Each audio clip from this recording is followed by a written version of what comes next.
in the European market and things of that nature. Because he already took Century 21 there. Him and Dave's got the master license here for the US. He's got the master license international, so they're gonna take this company into like Singapore, into Hong Kong, China, and different places like that. The concept of this company is, the compensation plan is like a multi-level marketing plan.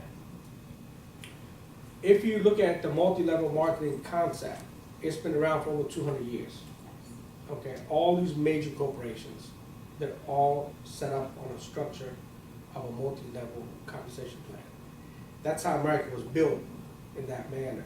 So this is no different. The only thing that I like about this is the product itself is like the four things we have to have in order to live.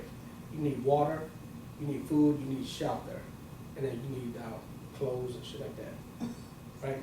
But the thing is, it's one of those essential items that everybody in the world has to have. It ain't a makeup or a vacuum machine or some other type of product. This product is something that everybody in the world has to have. And as we all know, the population is growing because we're making babies, and some ain't, some aren't. And things are growing and stuff like that. So there's always going to be a need for housing. Either you're going to rent or you're going to own. Yep. That's it. Either you're going to rent or you're going to own.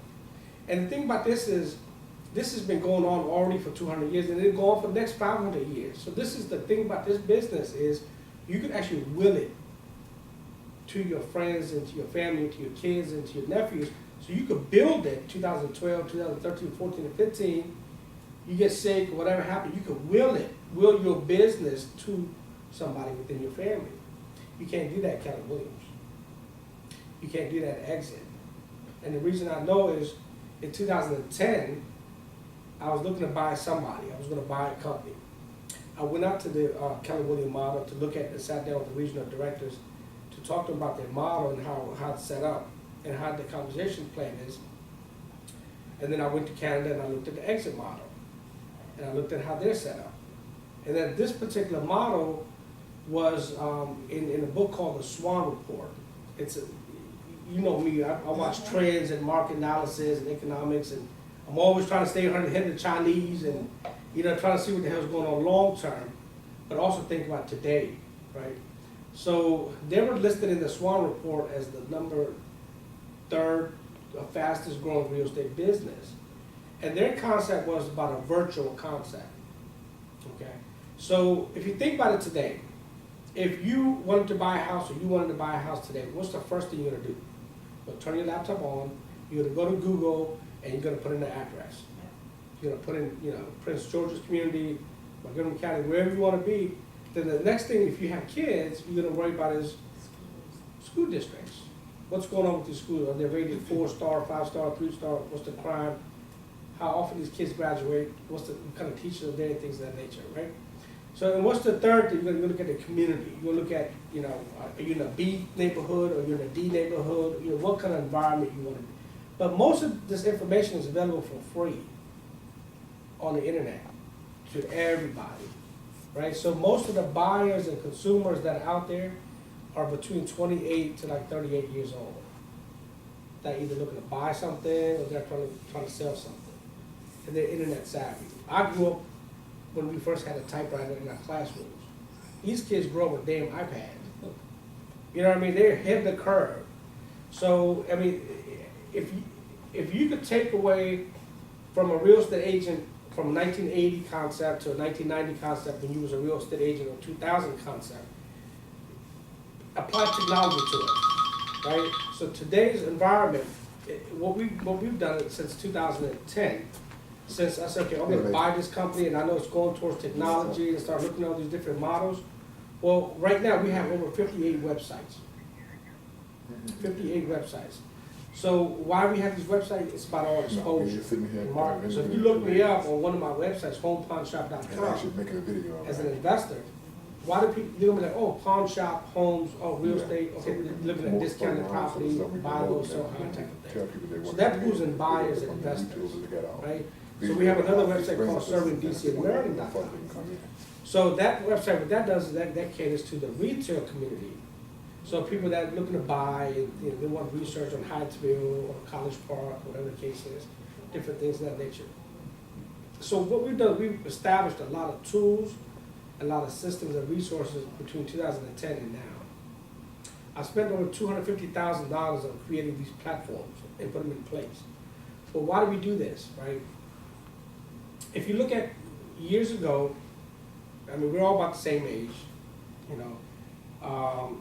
When you wanted to travel in 1980, you went to the Yellow Book. You know what I mean? You looked at it, you said, okay, I'm gonna call it, what's your price? Okay, what's your price? Okay, what's your price? And then price line came. You put, oh, okay, I want to travel to Florida, I want a round trip, I want one way, I want to go 6 o'clock, 8 o'clock. That made your life simple because the technology, right? So then, now, today, if you want to go travel somewhere, what's the first thing you do? Turn your lights out, you go to Priceline, all these different websites, you get the cheapest fare, you book it, boom, you never even really talk to anybody, right? Real estate is heading that way. Real estate is heading that way. Because the power and the education is in the consumer's hands now, through Google and technology and everything like that. So what can we do about it, right? It goes back to service. The only thing left is service. If I could serve you well, and I could provide you what technology is not going to be able to do, but I could provide you with technology, then you're going to cater to me because you may not be technology savvy, right? So it goes back to service. So I tell a story about 1975 when we first came to this country. My dad bought a Pinto, because that was the only thing before, right? But even with that damn Pinto, how raggedy that shit was, we used to pull up into a gas station, okay? These guys used to pop the hood, check the oil, fill up your air, clean your window, and they did it with a smile.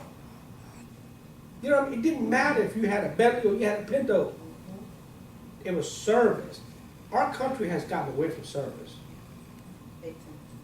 We have, I mean, you go to these damn McDonald's with these kids, you want to smack some of these kids. There's no service in this country. So what we were doing is like, how can you take technology and service and put it together, right? So it's going back to this, going back to the basics. It's going back to the basics. So Dee has known me for, I don't know how many years, but she's known me for quite some time. I'm a home builder. I'm a contractor, I'm a construction guy. You know, I never finished high school, never went to college. I'm a hard worker. And everything I have is because based on, you know, what I know and what I listen to and what I implement, right? So now we own this real estate company. Okay, so what is the goal and why did I do it, right? Most agents suck shit. That's the bottom line. And it's not their fault, it's because they're not educated. And because if you don't have the right education, then therefore you just know what you know. You just know what you know. And that's it, right? So then if you look at the trends, since the market's been going down since 2006 to 2012, it's been on a decline. Well, who are the two buyers that's been buying out there? Investors. Investors are buying like crazy, right? And then you got the few first-time home buyers that can qualify with the tight guidelines that the banks have established, right? So right now, they did analysis for the 4th quarter of 2011, and the first quarter, we're about to end, of 2012. 35% of the activity that's taking place is because of investors, right? So I'm an investor. All I do, I've been buying and selling and flipping and rubbing down and making this look good for years. You gotta see this house is up. Right? So then I'm like, okay, so how can I take a real estate agent and explain the real estate investment model and bridge those two entities? Because if you, or any particular agent, if you could build a relationship with 5 real estate investors, on average, a real estate investor will buy at least 3 homes per year. Buy it and flip it, buy it and flip it, buy it and flip it. If you can get paid on the front end, and you can get paid on the back end, you get paid 2 times. And you're building a relationship by providing service. Right? So it's going back to service. Going back to when Leave It a Beaver used to be on. You know what I mean? When Brady Bunch used to come, going back to those days, 'cause it's about having that connection with the end buyer, regardless of if he's selling a home or if he's buying a home, right? It's going that extra degree, right? So I tell Tanya, you make a spaghetti, you put the pot of water on there, right? If you put a thermostat in that water, the water does not boil at 211 degrees. But as soon as it hits 212, it starts to boil. So 1 degree, it's just one little degree is what makes the difference, right? So you gotta go the extra mile. You gotta go the extra mile. So the thing is, what we've done, I think we put something real special together here. Can you give me an example of providing a service to an investor? Okay, I've so, never worked with investors before, so okay. what do they look for? What do they expect out of it? All right, let me, you ever buy stock? Uh, Okay, you bought a stock. What stock did you buy? Federal government stock, call it G stock. But why'd you buy it? Federal government, because I knew that it was supposed to make you money. Did it make you money? It was making money, not a lot of money. What kind of due diligence did you do before you bought the stock? I was supposed to read about it, learn about it, know how it grows. Right, exactly. So your objective is buying the stock, was like, I'm gonna take this, let's just say $10, I'm gonna put the $10 in this investment, and I would like to get $10.50 or $11 or $12 or $13, right? That was your objective. So therefore, with any investment, I don't care if it's a stock market or if it's real estate or gold or commodity or oil, whatever it is, every investor's gotta do their own due diligence, right? You gotta do your due diligence. So keep this in mind, most investors are lazy. Most investors are lazy. Think about it like this. What's his name? Jamie Dimon. Okay. Do you know Jamie Dimon? Jamie Dimon owns JP Morgan. Okay. One of the largest companies out there. Do you think he does his own analysis? Do you think he does his own due diligence? Things are provided to him and he makes decisions on, yes, I'm gonna buy this, yes, I'm gonna buy this, yes, no, whatever. So, but things are brought to where he looks at the numbers and he makes decisions. So most investors are lazy. So if you could, for that investor, provided that service where you do the CMA, you show them, here's what's active in this particular zip code or this neighborhood, here's what has sold in the last 30 days or last 90 days, here's what the medium home price is for a as-is home, or here's a price for a home that has been totally renovated. So you can provide data and information to that investor. The investor does what? He's gonna love you. Because what you've done is you've helped him with his weakness, which is the fact that they're lazy. Now, you can take it on to another level. That's your modern day agent deal with an investor. However, here next stage, we're taking another level whereby we're saying, okay, not only we getting a market analysis of where this property is now, we get a market analysis of where it will be at later on. Whereby we come on from a construction standpoint to show you how to fix it up to get a better bang for your buck. We also have educated buyers that are in place to take over this property once it's fixed up. So it's permanent in a sense, it's a one-stop shop. You come in, we give analysis where it's at, we give analysis where it's been, where it's at, and we're gonna take it from here and take it here and get rid of it for you. So one thing you have to do is still be lazy, sit behind your desk and get your money. We will hope at the end of the day, because our service is so good, that you're gonna take some of that money and put it back and redo it again, and again. All right. Because so look at Warren Buffett, look at Bill Gates, look at Steve Jobs, look at all these guys. They didn't get to where they got to by making dumb decisions. People do their research, provide them information, but they review it. And they say, okay, I'm gonna put 100 million here, I'm gonna put 50 million here, I'm gonna put 10 million here. But you have to be a trusted source. Bill Gates doesn't say, okay, I'm gonna put 100 million here if the guy that brings it to him is not a trusted source, right? So, okay, I'm married, right? So my wife and I, right? So if she didn't trust me, right, or she wasn't loyal to me, we wouldn't have a marriage, right? So it goes back to trust. So with investors, they want to be able to have that trust and that loyalty. So the information you provide for them, it's not the same information we'll go give it to this guy and this guy and this guy and this guy. So you want to say, look, I'm working with you exclusively. So these deals that I bring you, your eyes are the only ones on this deal. These other guys don't know about it. That's a huge deal, because most investors, they don't have time to be out there beating on bushes looking for deals to determine if this house is a deal, if this is a deal. They ain't got time for that.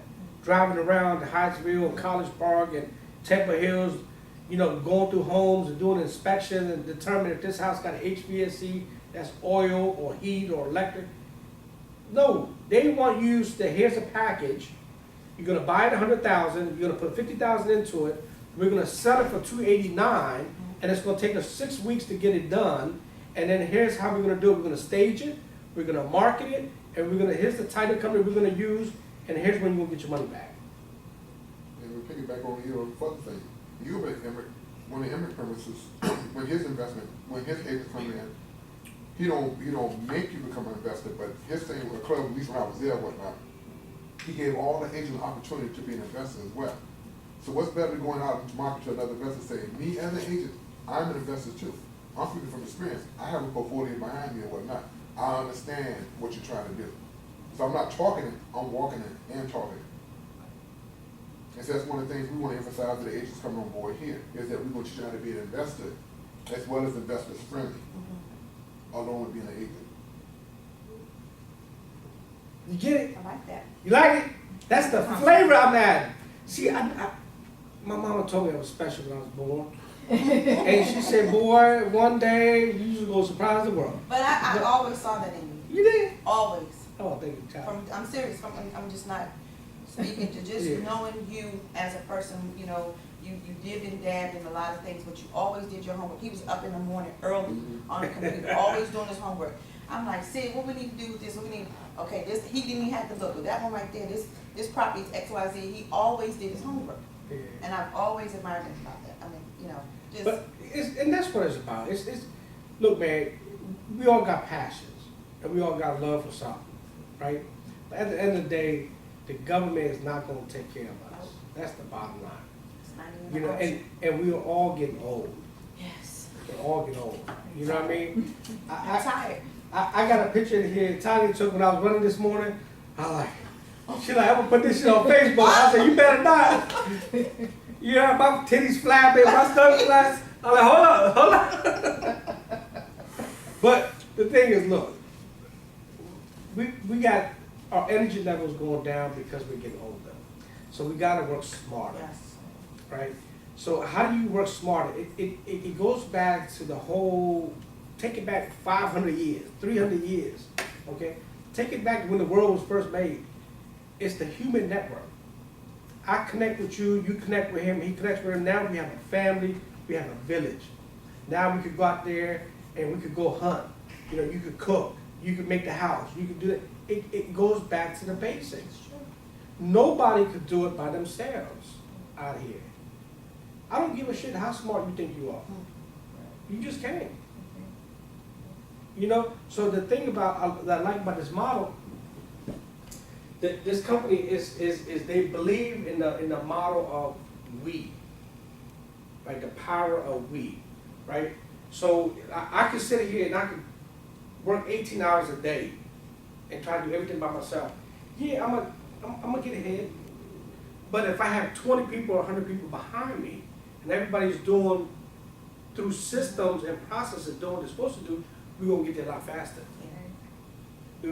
So I'd rather have 10 cents of 100 million than have 10 cents of a million. I could make 1 million. I could make 2, I could make 5. But can I make 100 by the time I die? But if I got 100 people behind me, using the systems and the processes and the things that we've put in place already, along with this company called Next Age, okay? When you tap into this company, they believe in technology. Okay, keep in mind, they're young. They're only 2009 is when they really started. 2010, they've been working on their systems to get things tighter, 2011, 2012. Now they're at the point where they got a good solid layer. And they've blown up. They got 95 offices in the United States. And growing. Okay? So here's the thing. When we got into that multi-level business before, 5 Links, it was me and her and Stan. You know Stan Sharif, you know guys? Stan? Yeah.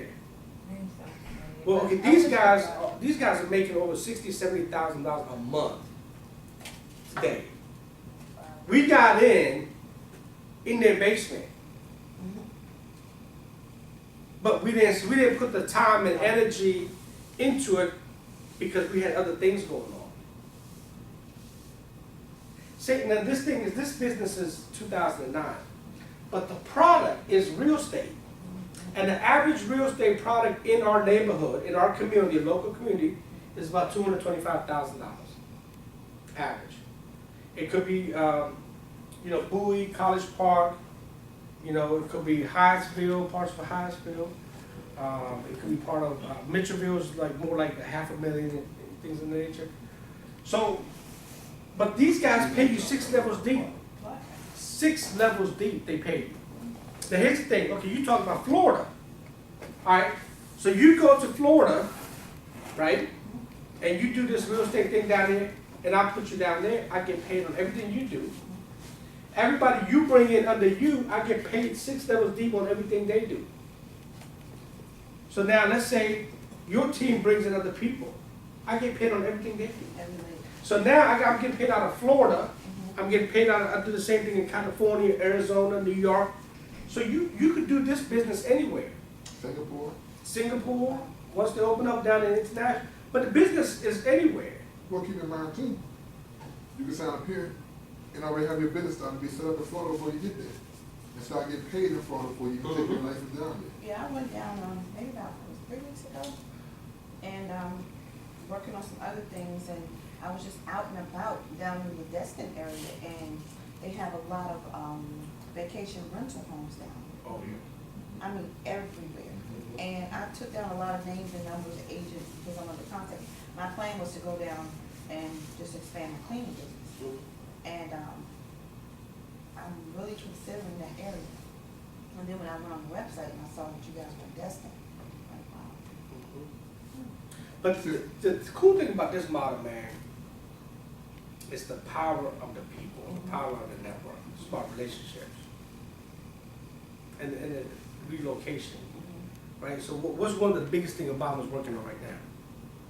Bringing our kids back home Yes. from the war. They don't have no place to live. They all gonna need a place to live. And they have first preference with their VA loans. Exactly. I do not know what to do. Cool. Now check this out. Here's another fact. What's happened from 2006 to 2012 as the market's been going down? People have been dispositioned from their homes. But where did they go? They moved in with mom and dad. They moved in with grandma. They moved into the basement. They moved into the attic. So you got 5, 6, 7 people living in these homes. Well, that's been going on for 2, 3, 4, 5 years. Keep in mind, we animals. Lions can't live with lions for 5, 6, 7 years until we start tearing each other apart. And especially when you got 3, 4 women in the house. So there's a lot of people moving. They got to get out of grandma's house. They got to get out of their mom's house. So those people trying to get out, there's a huge pent-up demand of those people that need to get out. They're making babies, they're making families, they're trying to grow. There's a lot of confidence. If you look at the GDP growth, okay, if you look at the GDP growth for 2010, 2011, and what they're predicting, GDP has been growing. The economy is moving. It's muddling up and down, but the average has been 1.5%, 2%. It's a consistent growth. But also, if you look at the savings account, this is the first time in the history of the United States of America, people have this much savings in their bank account. People got a huge money sitting on the sidelines. They itching. They want to do something with that money. Okay? I want to take it a step further. If you look at the banks, Bank of America, PNC, you look at all these banks, they're not lending to everybody. they got a huge pile of money sitting on their books, and the way banks make money is by making loans. So they itching. There's a lot of money just sitting out there, right? There's a lot of money sitting out there. So this economy's been coming down for 6, 7 years now. So this is the time where it's something about to break loose. It's already breaking loose. Him and I were just the other day at another guy's office. His phone blown up. Got multiple offers on listings. 20 on it to be that. So people already put multiple offers on stuff. And cornerback, how can we get around it? I know you got a lot of offers, what can I do to still get this property? And I'm in property management, so I see it every day, all day. So what do you see in the property management? What do you see there? I see people either losing their houses, they can't afford to, stay in their houses, so they're renting apartments. In the area where I work, we're surrounded by single-family homes and townhouses. So we only had, out of 290 units, we only had 9 3-bedrooms on our Wow. property. So people are looking for 3 bedrooms, 4 bedrooms, 2 bedrooms, 3 bedrooms in a den. We don't offer it. And believe it or not, our 3-bedroom apartment, utilities are not included, is $1712. Mm. That's what I'm saying. The market is changing. Now here's one thing. Sometimes Johnny said I make it too complicated. Sometimes I keep it simple, No stupid. way, he don't make it too complicated. He's go way out. I get- Sometimes it's too much stuff for anybody that can take on at one time. But it's real stuff though. Yeah. Because I look at it from the top. I look at it to see what China's doing, what Europe is doing, what England is doing, what Singapore is doing, what Asia is doing, and how's that going to have a direct impact on us and how we need to move and shift. I'm not trying to get hit by shit. I'm trying to move and duck, like Muhammad Ali, right? So, okay, if you look at the Chinese market, they went through a dip. Now they're stabilized it because they're a communist country. They said, you know what? We're not going to let these houses go up no more. They put a freeze on the whole country, said we're only going to let these houses go up this high. It cannot go up this high. United States don't have that. The houses went up, went down, went up, went down. So there's a cap in China. You see what I'm saying? That's how they control their inflation and the growth and stuff like that. So, but anyway. Plus this year, the president is getting reelected. The France got a new president. China just got a new president. Russia just had re-elections.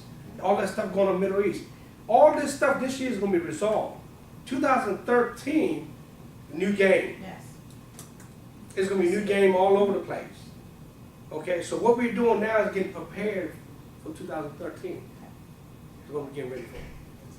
Now, Sid, what do you have in place for people that, say for instance, are in an apartment?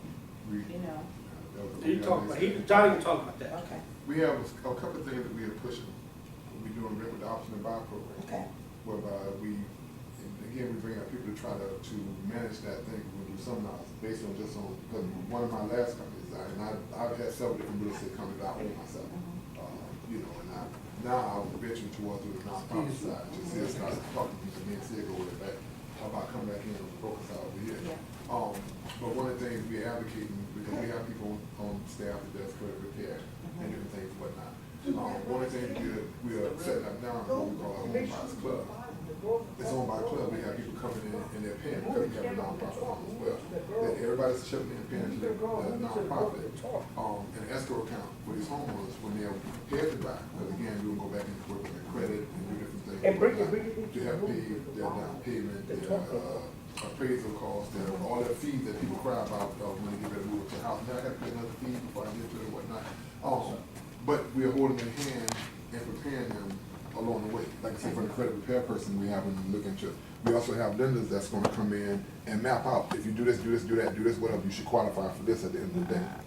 So now we're talking to the homeowner side, saying if you find a property that's been on the market for, say, 180 days and whatnot, and you can't sell it whatnot, then maybe you need to look at the point of saying, entertain the rent with the option to buy.